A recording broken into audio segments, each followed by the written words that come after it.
Hello viewers, কি অবস্থা, কেমন আছেন সবাই? আশা করি অনেক ভালো আছেন। আর আপনাকে ওয়েলকাম জানাচ্ছি আরো একটা নতুন ভিডিওতে। আজকে আমি কথা বলবো ভিন ডিজেলের স্পেশাল দুটো মুভি নিয়ে। তো বন্ধুরা, কথা না বাড়িয়ে চলুন শুরু করি আজকের ভিডিও।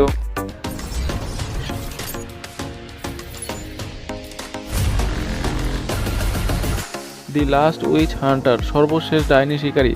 আসলে এই নামের পিছনে একটা কারণ আছে, আর এই নামটা আসলে ভিন ডিজেলকে স্পেশালি ডেডিকেট করা হয়েছে এই মুভিতে। দি লাস্ট উইচ হান্টার আসলে ভিন ডিজেলকেই বলা হচ্ছে মুভিতে।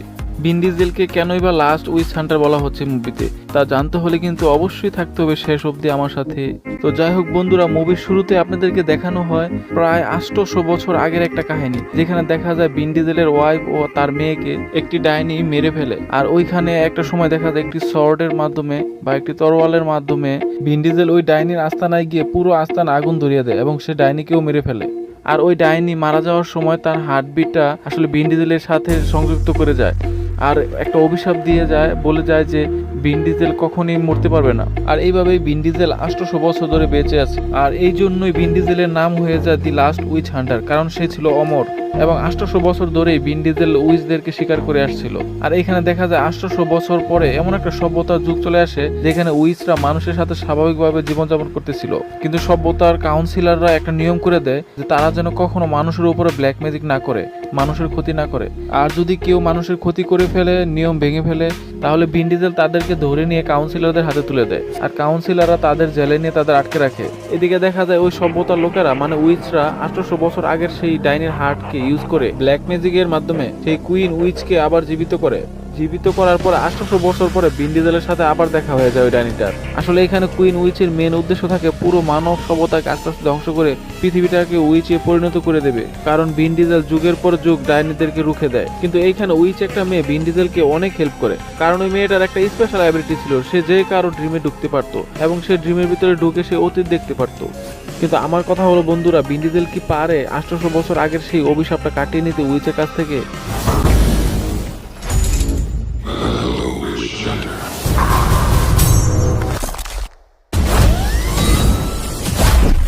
Take me to the dream world. It's the only way to fight what's coming. I've waited my entire life to help you.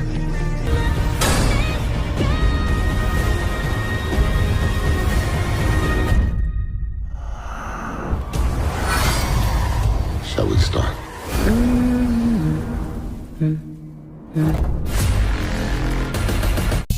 রিডিক আমার দেখা সেরা একটা ভিন ডিজেলের মুভি বলতে পারেন। রিডিক 2013 সালের এই মুভিটা আসলে যদি আমি শর্টলি এক্সপ্লেন করি তাহলে আমাকে যেতে হবে একটু পিছনে। আর বন্ধুরা, আমি আশা করি এই রিডিক মুভির পিছনের পার্টগুলো অনেকেই দেখেছে, আর যারা এই রিডিক মুভির সিরিজের আগের দুটা পার্ট দেখেননি তারা অবশ্যই ডাউনলোড করে দেখে নেবেন, তাহলে এই তৃতীয় পার্টটা দেখলে আপনারা অটোমেটিকলি মুভির স্টোরি বুঝে যাবেন। তো চলুন বন্ধুরা, শুরু করি আজকের শর্ট এক্সপ্লেনেশন। এখানে বলে রাখা ভালো, এই মুভির স্টোরি শুরু হয় ফার্স্ট পার্টের একদম এন্ডিং সিন থেকে, যেখানে দেখা যায় মহা সাম্রাজ্য রাজা হওয়ার পর ভিন ডিজেল চাচ্ছিল তার নিজের ঘর ফিউরিয়া গ্রহে যেতে, আর এদিকে বাকো সেনাপতি বারবার চাচ্ছিল ভিন ডিজেলকে হত্যা করতে, কারণ ভিন ডিজেলকে হত্যা করে সে চাচ্ছিল সাম্রাজ্য রাজা হতে। এদিকে রিডিক মানে ভিন ডিজেল সেনাপতির এই চাল বুঝতে পারে, তাই সে সেনাপতির সাথে একটা ডিল করে। ডিলটা হলো এমন, ভিন ডিজেল সেনাপতিকে বলে তুমি আমার ঘর ফিউরিয়া গ্রহে আমাকে পৌঁছে দেবে, তার বিনিময়ে তুমি এই মহা সাম্রাজ্য রাজার আসন তোমাকে আমি দিয়ে দিব। কিন্তু এদিকে সেনাপতি তার ডিলে রাজি হয়ে যায়। সেনাপতি বাকো রাজি তো হয়, কিন্তু ভিন ডিজেলের সাথে প্রতারণা করে, সে ফিউরিয়া গ্রহে তাকে পাঠায় না, অন্য একটা পরিত্যক্ত গ্রহে তাকে পাঠায়। আসলে বন্ধুরা, এটা ছিল সেনাপতি বাকোর একটা ফাঁদ, আর এই ফাঁদে ভিন ডিজেল ফেসে যায়। এদিকে সেনাপতির সৈন্যরা ভিন ডিজেলকে আহত করে ওই পাহাড়ে উঁচু থেকে নিচে ফেলে দেয়। নিচে ফেলে দেওয়ার পর ভিন ডিজেল অনেক জখম হয়, তারপর নিজেকে সে অনেক কষ্টে রিভাইভ করে ওইখানে। তারপরে ভিন ডিজেল জখম থেকে সুস্থ হওয়ার পরে আস্তে আস্তে সে প্ল্যানিং করতে থাকে এই গ্রহ থেকে কিভাবে বের হওয়া যায় আর নিজের সাম্রাজ্যে ফিরে গিয়ে বাকোকে হত্যা করা যায়। তারপর দেখে লাকিলি একটা রেডিও স্টেশন আছে পরিত্যক্ত গ্রহের ভিতরে। তারপরে ওই রেডিও স্টেশনে গিয়ে রিডিক তার পরিচয় দিয়ে একটা মেসেজ করে, আর লাকিলি ওই মেসেজটা অন্য গ্রহ থেকে বান্টি হান্টার নামে দুইটা টিম দেখে, যারা কিনা রিডিককে মারার জন্য অনেক দিন ধরেই খুঁজতেছিল। আর এদিকে রিডিকের কাজ হয়ে যায়, কারণ তারা দুইটা শিপ নিয়ে দুইটা টিম নিয়ে এখানে আসে রিডিককে মারার জন্য। আর ভাই, আপনারা তো বুঝতেই পারছেন রিডিককে তো মারাটা এত সহজ না, আর শুধু শুধু রিডিককে উপকার করতে আসছে। পরে ঠিক তেমনটাই হয়, রিডিক তাদের কাছ থেকে অনেক কাহিনীর পর একটা শিপ ব্যবস্থা করে রিডিক তার নিজের সাম্রাজ্যে ফিরে যায়।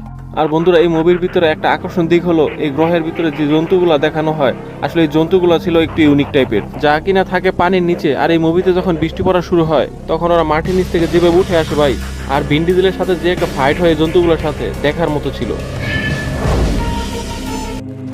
Don't know how many times I've been crossed off the list and left for dead.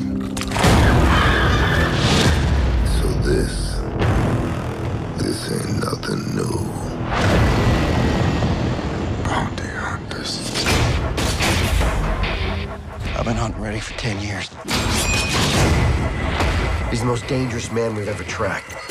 Bounty's been doubled. I've come to collect your head in a box, right here! So yet again, we play for blood. This is a man who sees in the dark.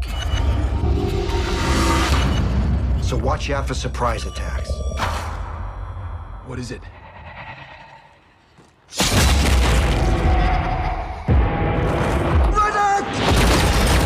One down. 3 down. You get where I'm going with this. Again!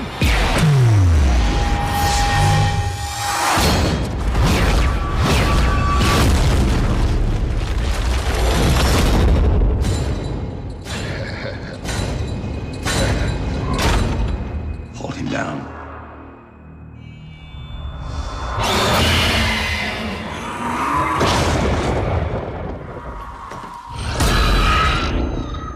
What is happening?